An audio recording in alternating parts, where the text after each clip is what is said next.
It's a facility designed to honor those who have served. The Wilson County Veterans Museum is now open here in Lebanon and definitely well worth a visit. Let's talk about the Wilson County Veterans Museum. How did this idea first come about?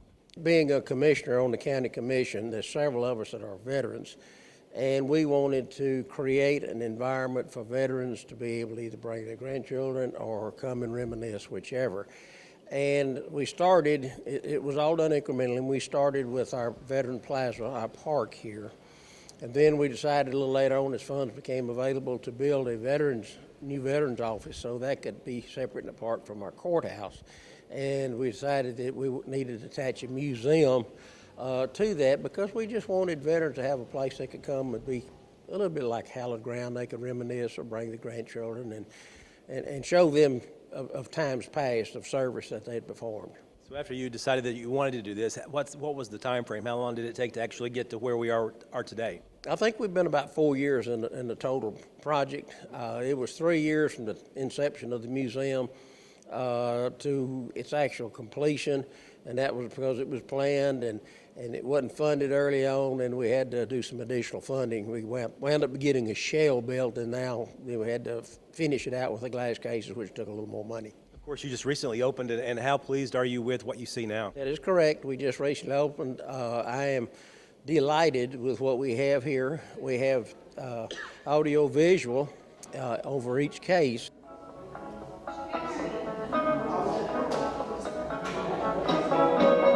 And if you'll come by and visit us, you can push button number 1. It'll tell you about, for an example, World War II, it'll tell you all about the war and what caused it and how it happened. Push button 2, it'll tell you about the giant photographs we have on the wall and where they were made. And those on World War I and World War II are, in fact, Tennessee people, 30th Division, 117th Infantry people. Then, if you push button number 3, it will tell you about the artifacts in the case. So it's pretty much a self-guided tour. You pick up a brochure, take a tour, and go from there. What are some of your, I'm sure you like everything that's here, but what are some of your more maybe favorite displays that you all have right now? Well, I think they're all favorites, but there's two kind of unique things in here. In the World War II case, there is a Japanese Arisaka rifle, and that rifle has 11 notches. It was captured on tall, but it has 11 notches in the stock, which tells me apparently that the Japanese that rifle was issued to took 11 lives with it. Now, whether that was in Indochina and then he was restationed on Tarawa later, or whether it was all on Tarawa, we don't know. But it was taken by a Marine on Tarawa, and he engraved in the stock where he captured it. So that's unusual. And also in the Vietnam Museum, we have a bugle in there. A bugle is French origin. Of course, we all know that Indochina, French Indochina, made up of Vietnam, Laos, and Cambodia back at the turn of the other century. And of course, we know about the Vietnam conflict that the U.S. is in. But apparently this bugle went through a Frenchman's hands and then a North Vietnamese Army guy's hands and eventually was captured by an American, and it's here in our museum now. Could you also speak about the big helicopter that's there behind you? I can. This helicopter has a name. Helicopters are not really named, they're numbered, and the number is 09 or 846. 846 was built in 1965. It went to Vietnam in '66. It went with the 48th Assault Helicopter Company, which was assigned as the lift elements for the 1st Brigade of the 101st. When President Johnson decided to send the 101st, only one brigade was combat ready, and actually they cannibalized 2nd and 3rd Brigade and put them in the 1st Brigade. General Pearson took that 1st Brigade into country, and this helicopter was one that was assigned to give them lift assets. And it was assigned at Phan Rang there in South Vietnam.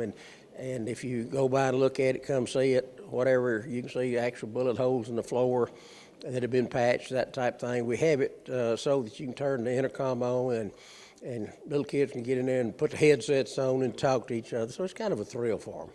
Obviously, this is for Wilson County veterans, but you welcome anyone to come and visit your museum, don't you? We very much like to have school groups from Macon, Trousdale, Smith, Jackson, DeKalb counties to come and visit with us. We certainly would, and we'd like to just tour them around and let them see what's here.